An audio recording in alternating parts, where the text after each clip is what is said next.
Lehoma, I'm Yeung from YoungMenCooking.com. Welcome to the channel where you can cook with confidence. But today we're actually not cooking anything.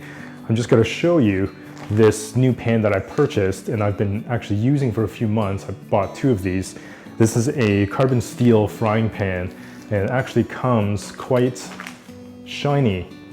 But we're going to season this and I'll show you my method of seasoning, and we're going to turn this pan basically black.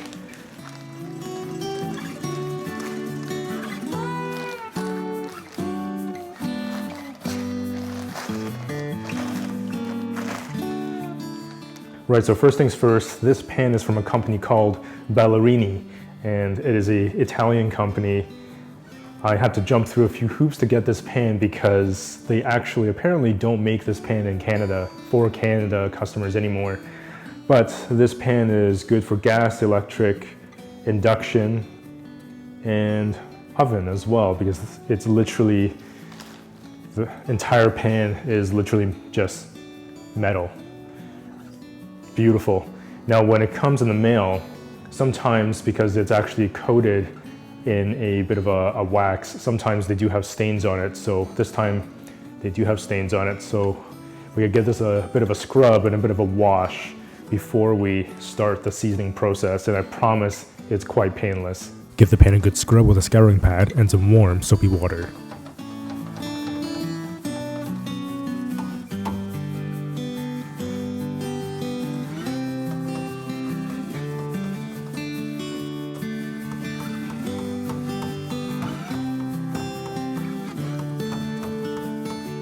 Rinse.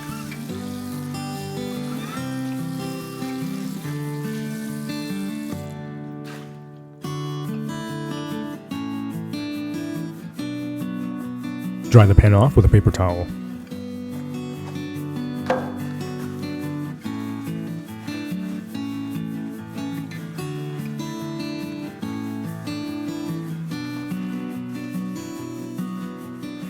Now, just to clarify, some companies in their directions may or may not tell you to actually wash the pan. They might just tell you to burn off that wax right on the burner. But because my pan had a little bit of stains, which is totally natural, because from the shipping it might have been exposed to some air, that's why I wanted to wash off some of those stains and give it a scrub and basically start fresh. So got this really nice shiny pan. Frying pan. Medium heat.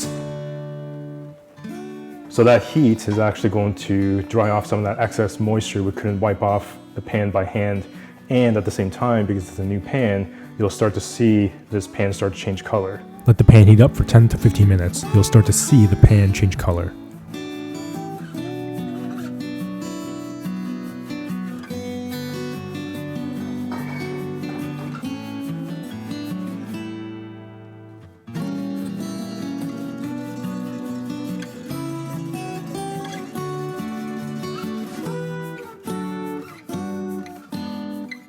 When the pan has cooled down completely, use a paper towel and rub on a thin layer of flaxseed or grapeseed oil.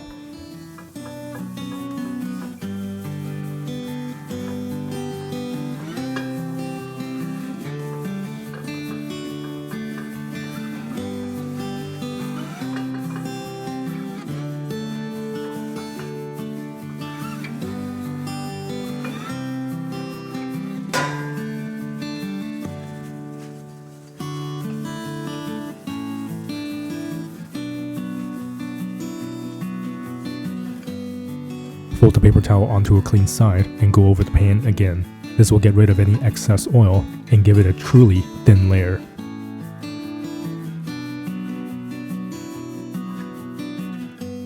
Medium heat.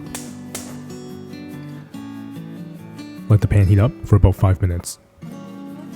The pan will start to smoke, so be sure you have a window open or the fan on. Wait until the pan is completely cool, then give it a second layer of oil. Fold the paper towel onto a clean side and run it through the pan again.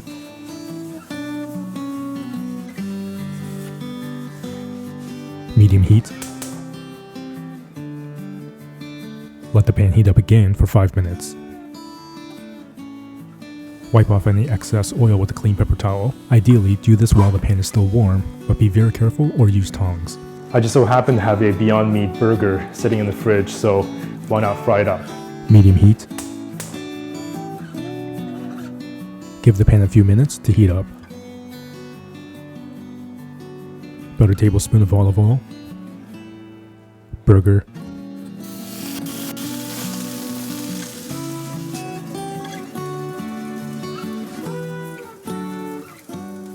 Sear the burger for about 3 minutes on each side.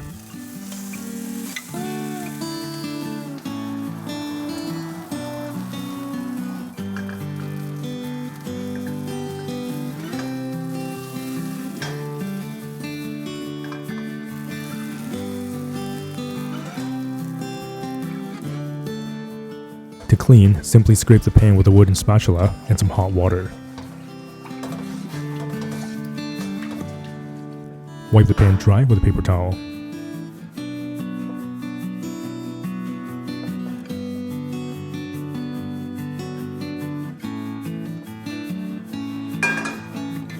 Heat the pan on medium for about 5 minutes to eliminate any excess moisture. Set a timer so you won't forget about the pan. It's really quite amazing. I mean, compared to Teflon, it's not exactly as non-stick, because with Teflon you can cook something non-stick without adding even a drop of oil. But with the carbon steel, you do need to add a little bit of oil to it, and basically you have to heat the pan up for at least 2 to 3 to 5 minutes dry, so that the pan gets really nice and hot. And then when you add the oil, it should literally just be smoking right when the oil hits the pan. And that creates that bit of a non-stick coating. But nonetheless, still pretty amazing, because you're able to cook your fried rice and your rice noodles or anything that normally sticks in a stainless steel. And by the way, woks are traditionally made with carbon steel as well. So, bit of a fun fact. You can now use and enjoy your non-stick pan with absolute confidence. Now, of course, you can wait until this pan cools down completely and then give it another layer of oil, wipe that out, heat it up again, let it cool one more time. But I personally find that it's not super necessary, since the next time I'll be using this pan will most likely be with a little bit of oil. So this is literally just what works well for me, but certainly not the only way of doing things. But by the way, if you'd like to watch the entire first class of my new plant-based sushi making masterclass, I'll leave a link in the description box below. And that masterclass is a 5-class series designed and curated to help you learn how to make extremely delicious and stunning sushi right at home. And that is the masterclass I always say that you'll really eat up. I hope sharing my carbon steel pan experience with you will add a little bit of value to your everyday life. And of course, as always, remember to subscribe, hit that notification bell so you won't miss a single episode.